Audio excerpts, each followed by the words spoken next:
Thank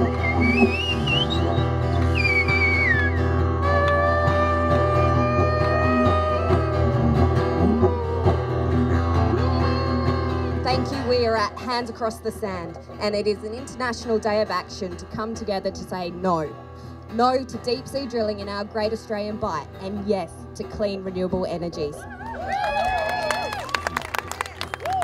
Well, this is an international day of awareness in terms of offshore oil pushing into riskier and riskier locations and putting the coastlines of the world at risk.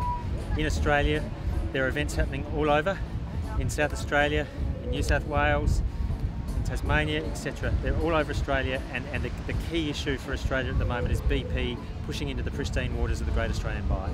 One of the most significant whale nurseries in the world. You know, it is utterly inappropriate to be coming off the back of the Gulf of Mexico disaster straight into one of the most significant whale nurseries in the world off the southern Australian coast, and we're raising awareness about that issue.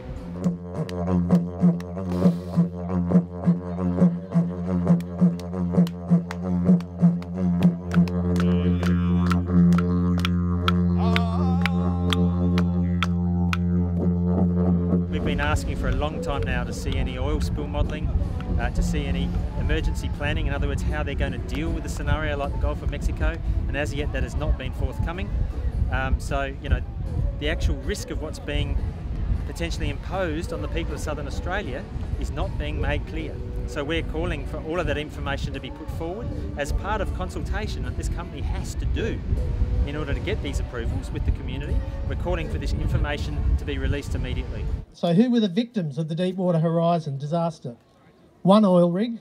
I'm sure that BP never expected to lose an oil rig, and I'm sure they never imagined that oil would continue to spew out into the ocean for nearly 3 months, which is obviously nothing like the spill modelling that they're talking about. 11 fathers, sons, men who expected to come home after work never did. Quotes from the National Geographic: more than 8,000 birds, sea turtles and marine mammals were found injured or dead in the 6 months after the spill. More than 900 bottlenose dolphins dead. That represented 17% of the population, and many more are still dying from toxic effects today. Dolphins on the Louisiana coast were found dead at 4 times historic rates in 2014, and there is increasing evidence that these ongoing deaths are connected to the oil spill. 6,104 dead birds in the first few months alone. Loons, birds that winter on the Louisiana coast, are carrying increasing concentrations of toxic oil compounds in their blood. 500 dead sea turtles have been found in the spill region every year since 2011. Unknown, though, is how many sea turtles died at sea and were never recovered by the scientists. Sperm whales that swam near the BP well have higher levels of DNA-damaging metals in their bodies than in the past. What would the effect be on our pristine fishing industries? Is it worth the risk? I say no. Today I've highlighted only a glancing view of the overall effects, not to mention all of the ongoing suffering today for victims, families, businesses, tourism, coastal and ocean communities, both human and animal. Our Sea Shepherd crew of Operation Toxic Gulf have been there conducting scientific research post this disaster.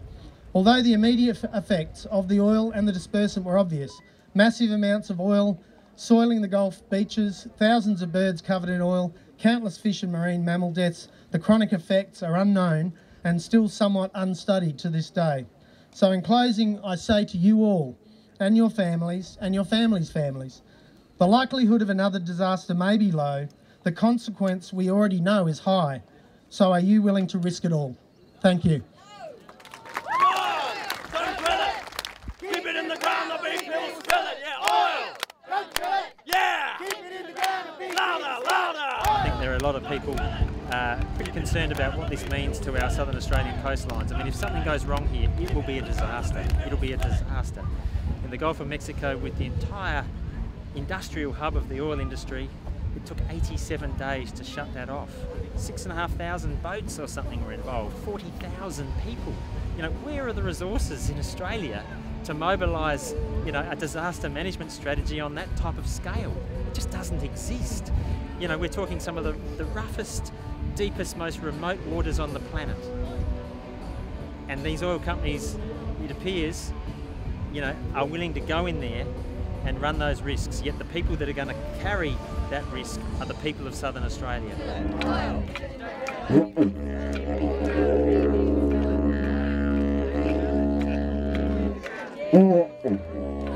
It's my absolute privilege to stand here as a South Australian Senator, as your South Australian Senator, and say I will stand up with you to say no to big oil and gas in the Bight and off Kangaroo Island.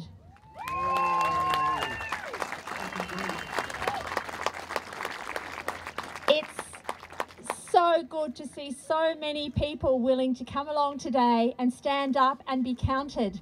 And I've been noticing there's big people and there's little people.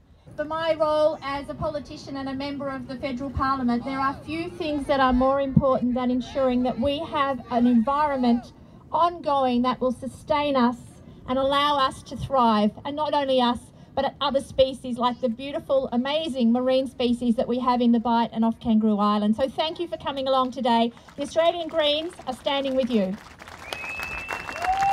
Our view is that we should not be putting our amazing coastlines in this predicament. We need to be protecting these areas for the future. The last thing we need to be doing is opening up more oil fields in 2015, when we know full well that we can't even burn the amount of oil already on the books of these oil companies without, you know, basically destroying the climatic future for the next generation. So every aspect of this proposition is, you know, is really not on.